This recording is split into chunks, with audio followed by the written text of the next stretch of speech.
Hello and welcome to the Body Resilient Mum podcast. I'm your host Louise Hurley and I am here to elevate your body image one conversation at a time. Most of us have grown up believing that a thinner, smoother, tighter body and face is better. And if we have these things, then we have succeeded and will live happily ever after.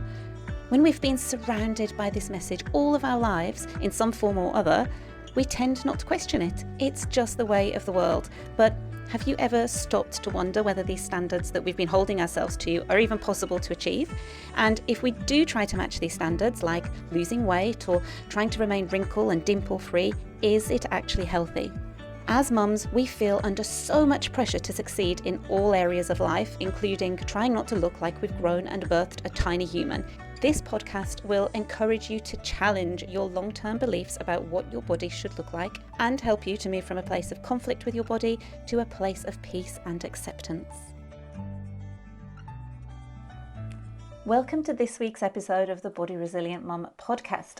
This week I'm joined by Chelsea Clifford, who is a fellow MumSafe trainer and a CrossFit coach. So I'm super excited to dig deeper into Chelsea's brain and find out her experience and her take on how training for performance versus aesthetics kind of fits into her world of coaching, both in CrossFit and as a MumSafe trainer as well. So Chelsea, you have got a Bachelor in Nursing, which I didn't know about. Like a former life. A Certificate 3 and 4 in personal training. You're a CrossFit Level 2 trainer, accredited with Safe Return to Exercise, and you're also a MumSafe trainer. So generally just an all-round superstar fitness professional. She's also a mum of 2. Chelsea, remind me, how old are your little ones? 4.5 and 2.5. Crazy. Oh, they're just so little still. And I bet you're probably thinking, oh my God, they're growing up way too fast.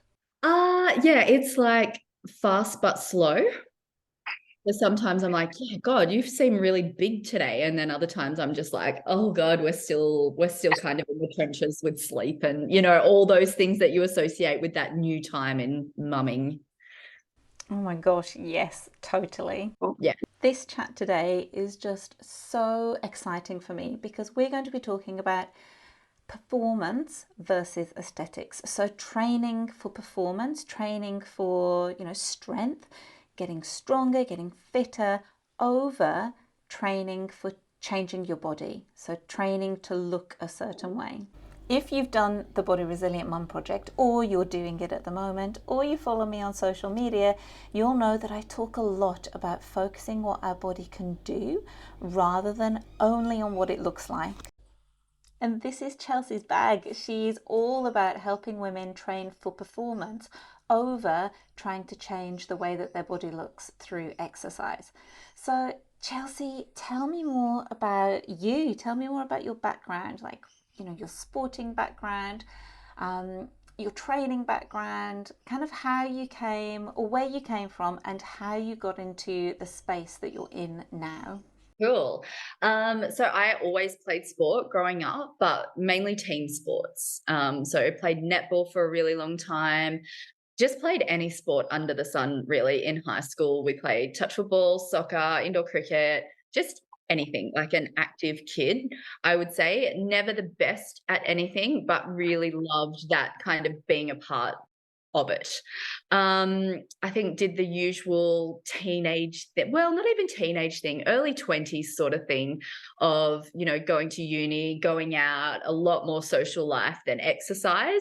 I did have a couple of really good girlfriends where we would go to the gym and then we would go to the pub afterwards. So the gym life didn't really fade away completely, but it wasn't in good balance, I would say. And I was probably like a lot of girls in the early 20s, in the 2000s, that more is more. And so you would do like 40 minutes on the elliptical and then you do a pump class and then you'd blah, blah, blah.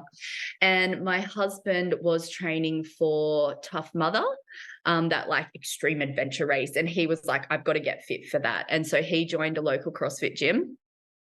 And it probably took 6 months of him saying to me, there's more girls in the class than there are guys. I think you'd really like it. But then he would also say like, "Oh, but Jonesy was in the garden spewing after this session." And I'm like, "What part of this do you think I would like?" So like the intent was there. He could see that maybe it was something that I would like, but it was kind of followed up with some weird anecdotes that I was like, "Yeah, I don't spew after exercise." um, but look, it's a very long story short. I ended up walking into the same gym, and when I walked in, the wife of the owner, I knew. I knew her from when I worked in a surf shop, when I was little, when I was in high school, and it was just that instant recognize one another. Didn't know each other super well. She made me feel very at home, and I was just kind of off from there. So that is probably 12 or 13 years ago, maybe. It's a long time. It's a long time. So that's kind of, I wouldn't say athletic background, but that's what I've kind of grown up doing. And that's how I've fallen into this space. And where did the coaching come in? When did you decide that you wanted to coach CrossFit? Oh, yeah. So, yeah, I was a nurse in a former life. I went to uni straight from school. I'm young for my age. So I graduated Bachelor of Nursing and moved to do my new grad in Cairns in Queensland, all before I turned 21. It's pretty wild. So I was kind of deep in the throes of that career 5 years in at about 26 and didn't have kids, wasn't married. I was working in an ICU, which I absolutely loved. But there is such a challenge in the health system that they're never replacing staff, and you don't have kids, you can do overtime and you can do that. And I never got rest from that because I would always just say yes. But also, I saw a lot of women have kids and do permanent night shift. And I was like, I can't do that. I love my sleep. I need my sleep. I don't sleep now. But also, I just looked at that and I was like, I cannot do that.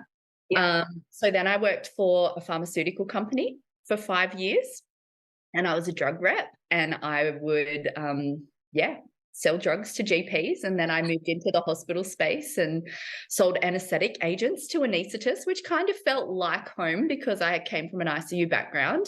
Um, but there was a lot of travel in that. And I also looked at women in that space and went, I can't be going to Tamworth once every 6 weeks when I have a family, and I don't want to either. So I was kind of years into CrossFitting at that point in time, and I loved what the gym that we had, but I felt like I really wanted to have a space that was just for women, to be able to do that sort of training. So I did my Cert 3 and 4 and some mentorship with another coach, and I did my CrossFit Level 1, and then I opened my gym. That's amazing. That's such a scary thing to do as well. Yeah, it was huge, and I was really particular on CrossFit's such an interesting business model because you kind of license the name to say that you are CrossFit. My business was CrossFit Marquise before I chose not to affiliate, which is an interesting topic in body resilience also. But you don't get the programming, for example. I think people think that one CrossFit gym is exactly the same as the other. And if someone's squatting on a Monday, everyone's squatting on a it's not like that at all. You get to call yourself a trademark name. The rest is over to you. So it's a licensing fee as opposed to anything else. They don't tell you what fees to charge. They don't tell you how to program. They don't tell you how to market. They don't do anything. And so I really wanted, because I found it so empowering going into an environment I'd never really lifted weights outside of a body pump class, to learn that, to have that experience of feeling strong, being in a supported environment. I just really wanted to have that and to offer that to local women. Chels, that is awesome. If I'd have known you when you started your gym, I would have come train with you. So today we said that we would talk about training for performance over training for aesthetics. Chels, in your professional opinion, what does training for performance versus aesthetics really mean? Yeah. So the first thing I want to say, and I'm so guilty of this, and I've already said it once in this podcast, maybe twice. I'm not an athlete because I don't do this. I'm not this, blah, blah, blah. If you're training, you're working at something, right? That's an athlete. You don't have to be training to go to the Olympics. You don't have to be training for a competition. But training for the sake of training with that intent of getting better, getting faster, getting stronger, or continuing to work at where you are, is a performance piece. So I think that's really, really important, first of all. But it's also really simple once we understand that. I want to get faster. That is a performance metric. I can weigh however many kilos, and that can be big, that can be little, that can be whatever. And that has no necessarily impact on the metric of how fast can you go. The polar opposite, in my opinion anyway, is purely aesthetic-based training, and the beautiful and very clear-cut example of that is bodybuilding, where their metric is how low is your body fat percentage, because the lower your body fat percentage, the more definition, the more articulation you get in muscles, and they literally put themselves on stage. So what you are being judged on is so, like, there's no better descriptor of aesthetic training than bodybuilding. That is exactly what it is. I think there's this misconception, isn't there, that bodybuilders are healthy because they've got visible abs. They're really lean, and you think that because they do a sport or they're in the gym that they must be healthy.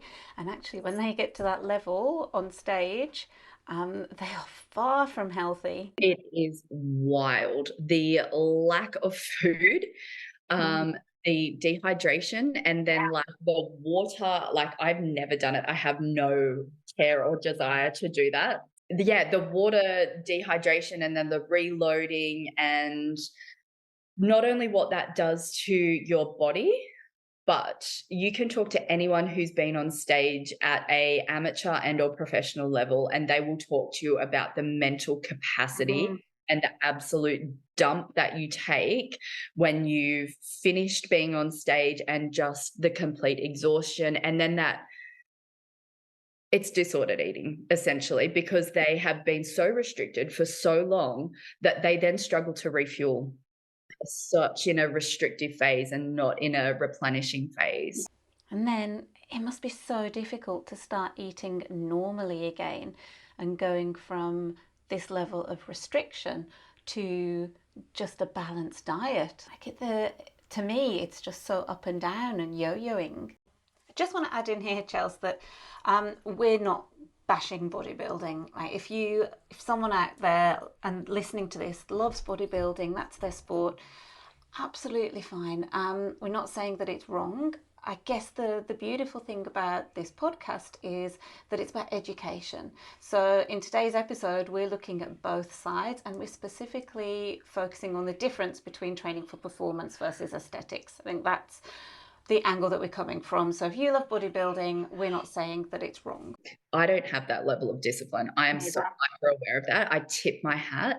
But if I could say anything, if I had a client who said to me, I want to come and go on stage, I would probably first of all say, I'm not the coach for you. And second of all, I would say, you need to have some kind of emotional, psychological support around body image that goes alongside that, because the peaks and the troughs of literally the way you look can, I think, manifest other challenges. Yep, 100% agree.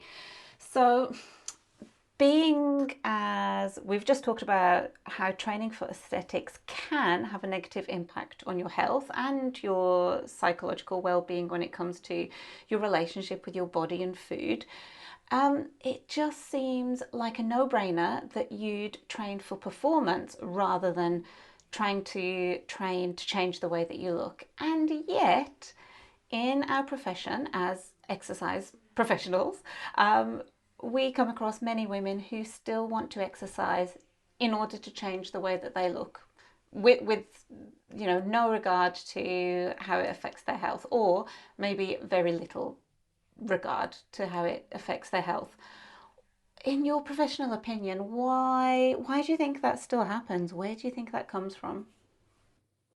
It's kind of big and deep, isn't it? I think probably the one thing that I would want to say is more often than not, and in my experience coaching 95% women in my career, um, Hmm.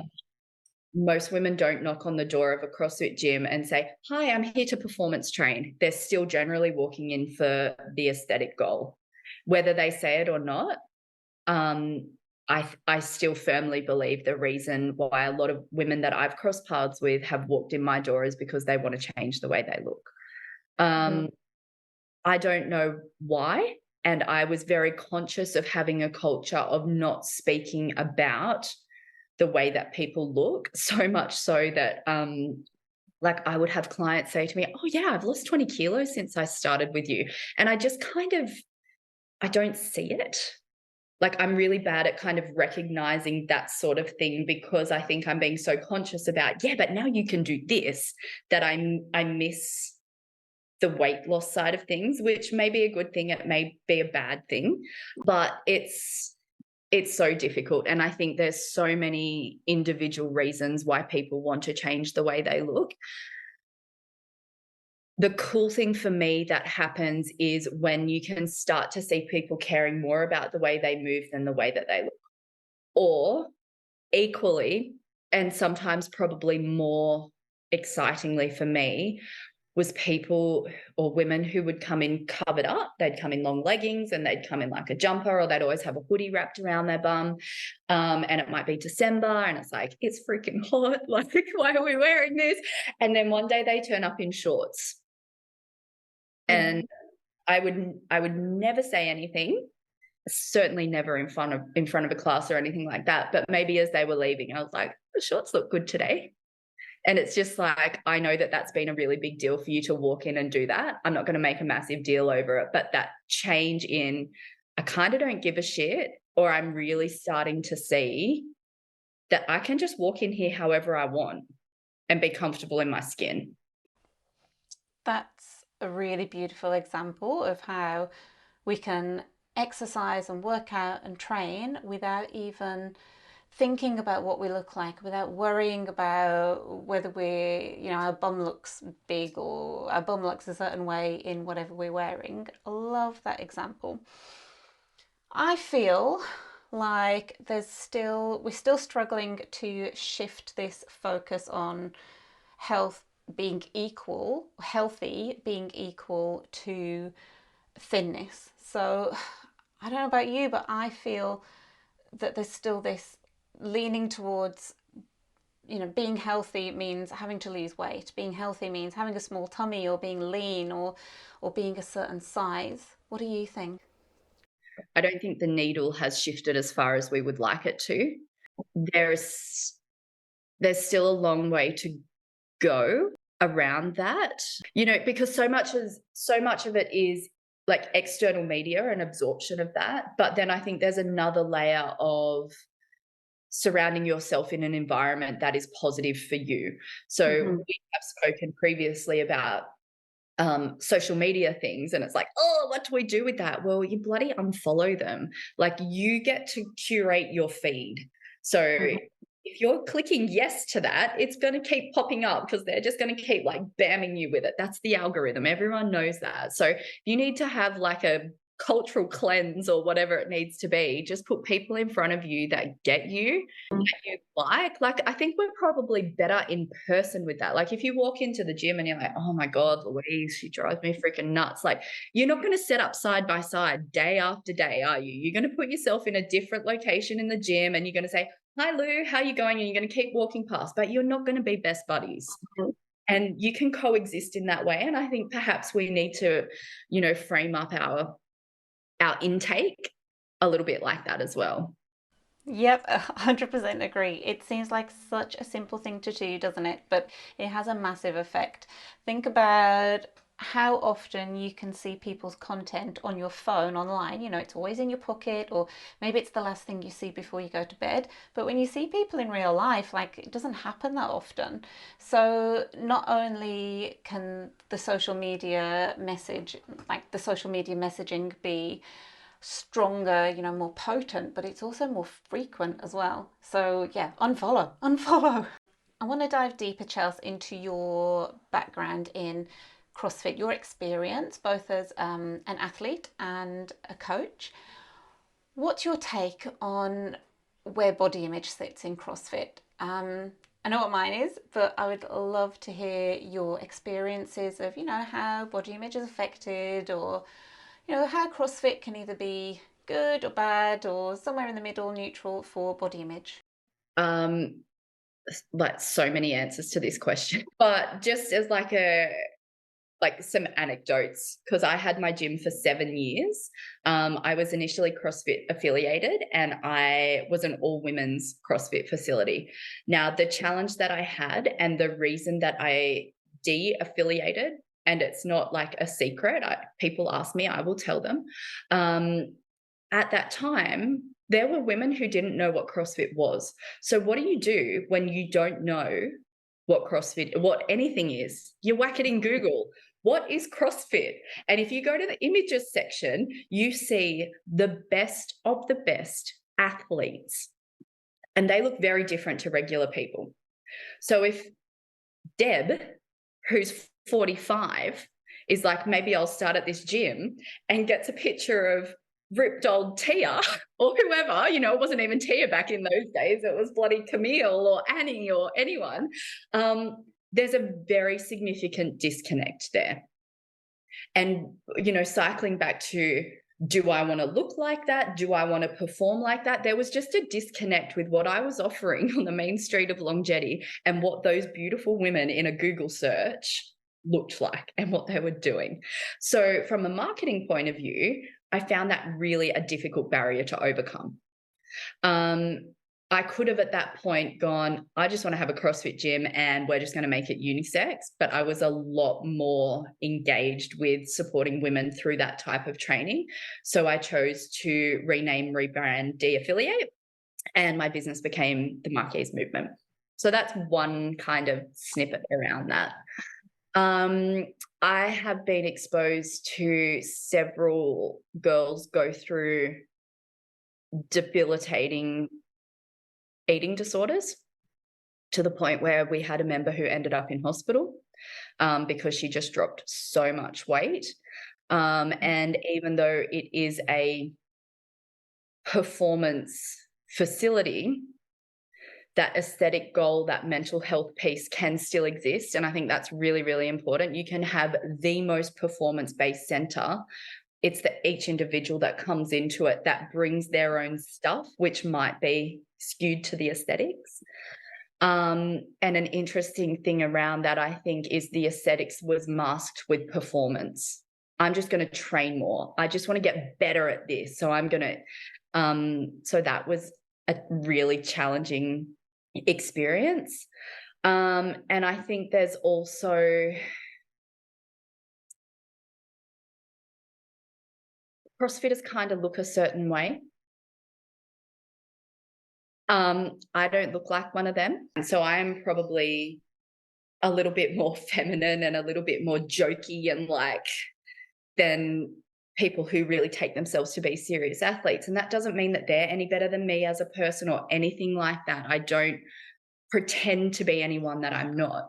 But I have been in gyms where I've had people say, oh, it's so weird that you do rope climbs with pearl earrings in. I've had people covered in tattoos make comment. I have a little tattoo under my arm here that I got when I was 18 because a friend of mine passed away in year 12 from brain cancer. He was sick for years. That's my tattoo contribution to me. And I've had people mock me for having something there because I don't look like someone who should be covered in tattoos. And the thing that I would say about that is that's a really toxic environment. So going back to CrossFit is CrossFit. It's not. You can walk into 20 different gyms and have 20 different experiences. So I would say to any of your ladies watching, if you are interested in some cool training that kind of doesn't get boring, that gives you some gritty stuff to get into and to aim for and be so proud of, do as many trials as you can, because you'll know when you're in your happy place. It doesn't even have to be around six pack, no six pack, weight, height, perform, like earrings, for God's sakes. Like, it's got nothing to do with anything. It's just a comment. And I think that level of toxicity can be anywhere, and we just have to be confident enough to find what works for you. Is there ever, in your experience, a kind of drive in CrossFit to lose weight or to, get shredded, or, like to get lean, for better performance? It's so difficult, I think. I hate the word shredded. So that is just so, just hate it. Not everyone can look like that, first of all. And I think probably if you know nothing about CrossFit, the reason why it can be so inclusive is because there is no weight class. Okay, so if we're in the most commonly used and easiest example is Olympic weightlifting. So when the Olympics roll around, I think it's next year, if you happen to stumble across that, there are weight divisions. So the girls are tested in the 58 kilo class, the 63, the 69, the whatever, and everyone has to make that weight, and then you lift off. That doesn't exist in CrossFit. So as a general rule of thumb, and it's much nicer to talk about men in this situation because they're generally not as emotive about it, but the bigger guys are often the stronger guys. And the littler guys are generally a little bit better at the gymnastics body weight type stuff because they don't have as much body weight to maneuver. But if you're really big and really strong, but you still have to do 70 pull-ups in a workout, that's going to start to balance things out. And it's just a beautiful environment of like an actual leveler. There are so many things that you can be good at, whatever it is, box jumps, burpees, rowing, blah. You don't know how and when that's going to turn up. So as a general rule, you kind of want to be well-rounded. You will have biases, definitely, as in I prefer a little bit of this or not. The reason that I think that is important is it kind of negates the shred. Because if the shred is purely for body weight, you may actually be losing some of your strength in inverted commas. And so that then is detrimental to performance at the cost of aesthetics. Oh, yes, that is so true. It's just such an all-round kind of measurement of fitness. And yeah, you'll get the very few people who are great at everything, but generally, yeah, you've got the people who are better at gymnastics, the people who are stronger and better with the barbell and stuff. Yeah, I love that. What about comments that aren't meant as being toxic? So, for example, I've been in the gym before and kind of mid, I don't know, whatever we were doing, like hanging from the bar or the rings, and someone in front of the group went, "Oh my God, like, what's your diet? Can you write me a diet plan? I want to look like that." And it completely put me on the spot. Like, I thought I had the tools and I was prepared for, comments like this because I teach about it and I write about it and I talk about it in my body image course, my online course. But I was just taken off guard and my mind went blank and I didn't know how to respond. And all I wished at that time was like, why did you have to comment on my body? Like, why couldn't you have said, like, that was a really great, I don't know, whatever I was doing, toaster rings, muscle up, whatever it was. Like, that was really good rather than, what do you eat? I think the thing you can never eliminate in the most perfect gym training environment that is positive, that is culturally aware, is what other people bring to the table. And everyone's got their own inner dialogue that they may or may not kind of verbalize until maybe they're like, holy shit, like, woo, blah, blah, blah. And then you were probably like, there's a bit going on there, that person. And it's like, that's not on you. That's got nothing. She spoke to you, definitely. But that's, to me, kind of speaks volumes about her. And you cannot you cannot be like, all you want to do is lose weight. You can't be in our gym. Like, we can't remove that, right? You can't, it's really hard to get members to move on if they're like, that's a big discussion and it's a big decision as someone who has owned a gym to be like, okay, we've got to put some boundaries in place here. But that's not something that's going to do it. That's not, like, no one's going to own a business and be like, oh, she asked you what you ate for breakfast. Like, we're not going to move you along for that. But I think that kind of speaks more to what she's carrying, her perspective on body image, than yours. And it's just that it came at you. In an ideal world, nobody would comment on the way that anybody else looks, and we'd all congratulate each other on what we've been able to achieve and what we can do, and we'd all be in a much happier place. We would. I don't know that that day is going to come anytime soon, and I guess it's then around like boundaries and as someone who is like the head of a culture of a business, people will come and tell you stuff all the time. Like, oh, did you know that Lou cheats her reps? And did you know this? And did you know that?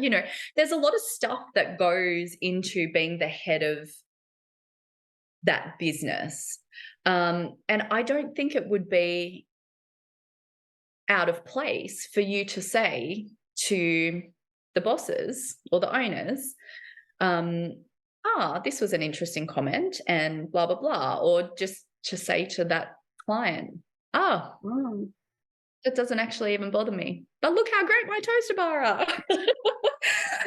Sometimes it's the off the cuff comments that kind of set that boundary up. There is no, this is what it has to be. It's actually the person who's running the business that has the biggest influence over that, I think. As a fellow MumSafe trainer, I often find, Chels, that a lot of mums will come to me and say, either on their form or tell me face to face that they want to start exercising again to lose weight, or they want to change the shape of their tummy, or change the shape of their arms or their bum, anything. How do you approach this as a MumSafe trainer yourself? What is your response when people say to you they want to start training with you to change the shape, weight, or size of their body? Yeah.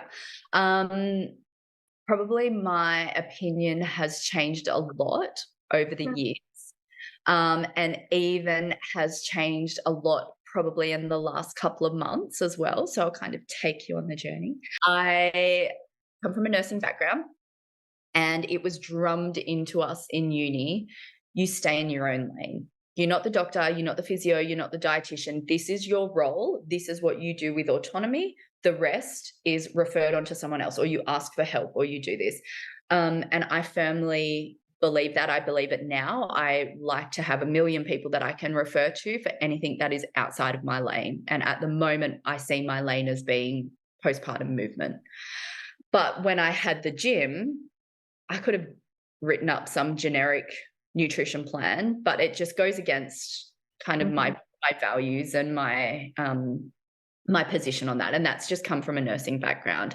So we would run nutritional support challenges. I didn't even call them challenges. I hate that word. But we would get someone in and they would support weight loss or leveling up your nutrition in that capacity, because that was the expert in their field. It's really hard to run a fitness-based business sometimes without that as an offering, because the gym down the road, and it's not the reason why I did it, but the gym down the road can do that, and they can do a really shit job at that, but it's still that perceived package. So I would rather pull in an expert and somebody that I trust to guide my ladies through if that's what they wanted. In the last little while, I have been exposed to a lot of mums talking about postpartum weight loss. A lot. And it kind of makes me go, oh. And I feel like my responsibility now is not just to say, don't worry about it. You can pick that up in however much time. Let your body heal, because they are fixated on it. Mm-hmm. And so there has to be some kind of actual support around what does that look like. And for me, it's, referring outward. I've got a couple of nutritionists that I refer my ladies to for support.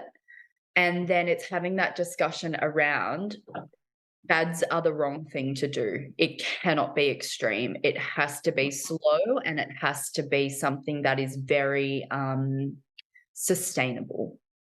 And often there's a whole education piece around that, because people get really stuck on, 1,200, not 12,000 calories. That'd be a good time. 1,200 calories, from good old Michelle Bridges' 12-week challenge or whatever that thing was. It's understanding that you need to eat more food when you're breastfeeding. You need to eat more food to nourish yourself. If we're then layering on exercise on top of that, your caloric requirement is actually a lot more than I suspect you even realize. And that to me is a discussion that I would have in the gym with a referral onward to a professional. So I would previously probably want to bury my head in the sand and just be like, doesn't matter, don't worry about it. But my experiences over the last couple of months have changed my opinion on that a lot. Yeah. I don't think silence is the right. I feel uncomfortable being silent on it. I feel like there has to be some level of educated information around what that looks like, because the alternative to me is like they're getting on Google or they're following some Instagram person. So I find it like quite uncomfortable even to talk about. But there is no doubt in my mind that postpartum weight loss is a really significant issue for some women. Mm-hmm. And like any issue that's significant for women, I don't think we should just bury our heads in the sand and be like, too hard basket. It might be a difficult discussion, and it might not be something that I feel entirely comfortable with, which is why I have people that I can refer to. But I think there has to be something that we can help with. Yep, yep, 100% agree. And the beautiful thing about what you do, Chelsea, is that you can look after the mums in this way, validate their feelings, validate what they want and listen to them, but you can balance it out with that attitude and that approach of performance over aesthetics. So you've got that beautiful balance because of the coach that you are. Yeah. And the really cool thing about training mums in this space is, with all performance training, in all non-mums, in all men, you can tell they haven't had their coffee, their food, their, whatever their food routine is. If you're in a performance environment, you can tell when people have not looked after their nutrition properly, or you can tell when things are a little bit out of kilter, because their performance is off, not relative to anyone else but them. Yeah. So you can be like, oh, let's just stay at that weight today. Do you have brekkie this morning? No, I rushed to work. And there you go. There's that really simple thing around nutrition, and your food intake is fueling performance, or it's had a detrimental impact on performance. It has nothing to do with the way that guy looks, because that guy kind of looks the same. Especially for me, because I don't see change. I don't see 20 kilo shit. So I'm like, that's just Bob, but I can see performance very clearly. And I love that about being in like a CrossFit or a group training space, is you get to know your clients and you get to know their capabilities. So you have this base level of, this is what you can achieve. Lou can do 27 toes to bar unbroken. Amazing. She comes in and she's stringing 3 together, and I'm going to start asking some questions like, did you sleep all right last night, mate? Have you got a few things on your brain? Do you have brekkie this morning? No, it didn't have brekkie. Great. This might look a bit different today. So I think it's a really nice delineation between performance and fueling for performance that actually costs aesthetics. Chels, the mums that you work with, do you find that they don't see the progress that they're making, but you do? So you're seeing like this improvement in performance, or progress in what they're lifting or how fast they are or their strength, and they don't see it at all? Always. Forever. Because they're in the fog, right? And I mean, I remember being that person myself, and I have days still when I'm coaching and I'm not going through the motions. I'm trying so hard to be present. But if you ask me a lot of stuff and I've been up for hours overnight, it's just like your brain goes to mush. And so there's always a million tabs open for new mums. We're thinking about baby feed times. We're thinking about, oh my God, I think they've just done a poo and I've got to go and change it. And we're in the middle of the class. And, we're so driven by the baby. And then we're so driven by potentially that aesthetic weight loss piece that the performance piece gets lost. So a couple of things there. So at the start of every session, I always ask my ladies, thumbs up, thumbs down. Tell me about your life, your world, your sleep. If I take your phone off you, how many Google tabs have we got open? Tell me about daycare germs. Tell me about this. And straight off the bat, it gives me an assessment of where's our brain? Are we foggy? And did you have brekkie this morning? Like, it's not a weird question to ask then. And you get an understanding straight off the bat of, okay, this person's going to be perhaps a little bit subpar today versus we're firing on all cylinders. Great, look at you go. You couldn't do that 2 weeks ago. Recently, I've just changed the way that my programs are structured to be very objective in that we're meeting a criteria. So our foundations program are literally working through the checklist that physios will use to say, yep, you're good to go back to running. So the whole strength program is built around that. And so I just love objective measures. Like, you couldn't do this 4 weeks ago. Look how great you are. Like, it just drills performance over anything else. And with that, there is such a roll on in confidence. It doesn't matter if I can't do this little bit because I can do this little bit. And I'm really open to just supporting that because it's not like I'm failing completely in the gym. It's just like bits. But there's also the trust of I'm moving forward. I feel like it might be slow, but I'm moving forward. And that's been a really cool way to be able to highlight almost in real time for ladies, you're doing a really good job. I love that. It's like it's concrete, it's there. It's like, look at the numbers. You couldn't do this, 2, 3 weeks ago. Look at these numbers now. I'm really tinkering with a similar tool for my gym prep class because I would often see ladies who just wanted to race back to their CrossFit gym. I've had my baby, great. I've had my 6-week check, which is actually checked I and then I'm good for CrossFit, right? I'll just go back to rig muscle ups. Amazing. Let me snatch. I see that just as much as I see women coming through from a CrossFit background through my programs and out the other side. And that's really hard, that race back. So I have a couple of things around that. Personally, I would just hate to be modifying all the time. Like modify that, modify that, modify that. There's such a negative experience in having to change something all the time. Anyone who's had an injury knows that can be a really friggin' frustrating experience. It is mentally exhausting. And that doesn't layer into that, that's the emotional side of it. That's not even the performance piece. So I'm like, why would you do that to yourself when you can actually rehabilitate appropriately and then just walk in fine? So I want to objectify what the gym prep program is to say, I think this is appropriate for you to now return to CrossFit, F45. There's so many now. There's like Castle, there's Revel, there's, any functional fitness type stuff. The foundations are there. And I think that just helps to keep women going forward as opposed to like backwards, forwards, or subbing out or modifying. Like, rehabilitate your running and run. You want to work on pull-ups? Amazing. Do you know how to hold this position? Do you know if you're breastfeeding that you've still got relaxin and you're at high risk of injury? Like, there's so much more to it, but there are ways that it can be done. So I just think that little piece of objective data helps that. It helps drive true performance. And it's that like live feedback of, yeah, great. Last week you couldn't do that. Go you.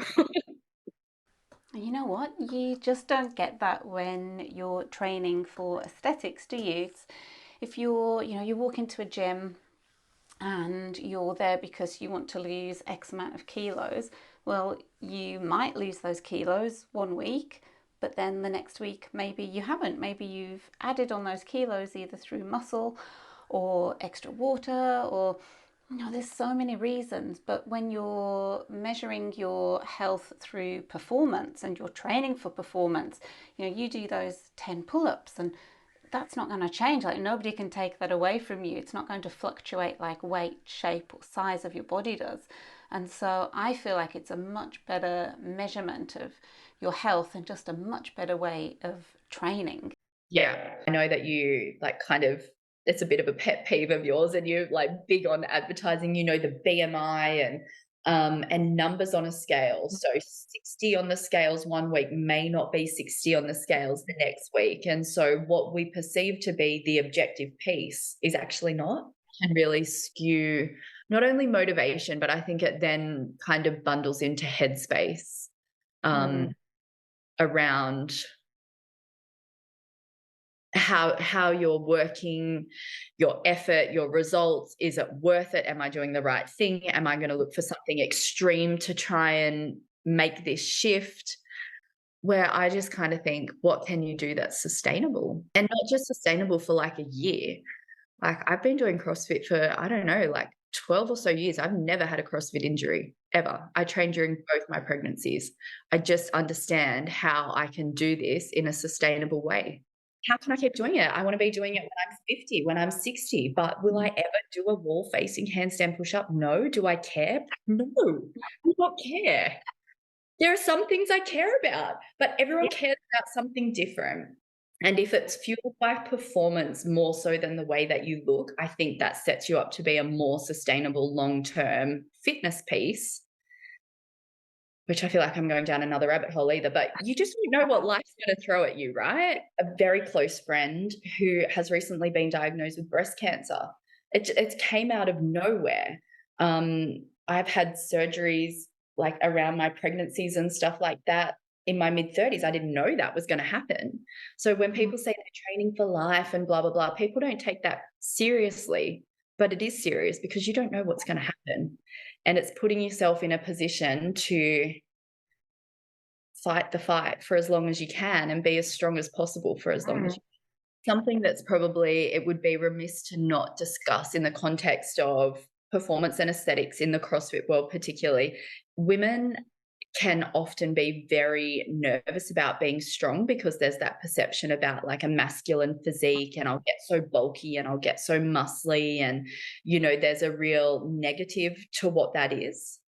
If people understand what it takes to get that kind of bulk, it's a lot. There's a huge element of genetics. For women, we don't have testosterone. It's a really key component in muscle making. There's just so much pushback. I think it's getting better. Women are a lot more open or are more exposed to strength training and having women in gyms these days. I do think CrossFit has certainly helped to change that. But I could be standing in a CrossFit gym right now, and without a doubt, if I surveyed women around, are you scared of being bulky as a result of this? People will say yes. And that is sometimes an aesthetic piece that is a barrier to doing that fitness that is ongoing for life. And I would just say to women to understand what it takes to get that physique in the context of that sort of training. Like, it is bloody huge. The volume of training, the volume of food, it's so much. It doesn't happen for everyone. And we want to tone. And do you know what tone is? Less fat and more muscle. So let's say it as it is, and let's be real about that. And recognize that we want to be strong when we're 80. Well, why can't we be strong when we're 30 something or 40 something or 20 something? Like, it's no different. So I think that's a really important thing to kind of highlight in that context of CrossFit. Well, hopefully now, Chels, all the listeners are going, I need to work with Chelsea. How can they find you? Yeah, so I'm bad at this sales pitch. I can get on a soapbox about so many things. You can find me on Instagram at Marquise Mums, and we are on the Central Coast and supporting women back into the gym. So more of a gym-based environment. So our foundations program will get you geared up for running an impact. And from there, you can transition into our gym prep class, which introduces you to managing your postnatal body in a CrossFit F45 general gym environment. We run 8-week programs. So if you are interested, just send me a DM on Instagram and we can kind of connect the dots on that. I also have an online project called the Peach Project, which is at the most ridiculous Instagram handle of @peach.project.pod. Um, and that is essentially flexible fitness for busy mums. So often I would get ladies going through the Marquise Mums program and their maternity leave would finish and they would go back to work, and the concept of multiple hours to be at the gym was just like a fairy tale. So we're doing some functional training at home, everything supported with YouTube videos, and the objective is that we can just support mums to keep training. Chelsea, thank you so much for emptying your brain and your wisdom into my podcast. I have loved chatting to you today, and I hope that people listening will be able to get in touch and ask more about either CrossFit or training for performance, getting stronger, or joining Marquise Mums or the Peach Project. Amazing. Thanks. If you've enjoyed what you've heard, make sure you hit follow wherever you listen to your podcasts, rate and review so that more mums can start to challenge societal norms when it comes to what their body should look like. For further information on what I've covered in this episode or to connect with me in person, head to the link in the show notes. You'll also find the link to enroll in my online course, The Body Resilient Mum Project. Until next time, bye for now.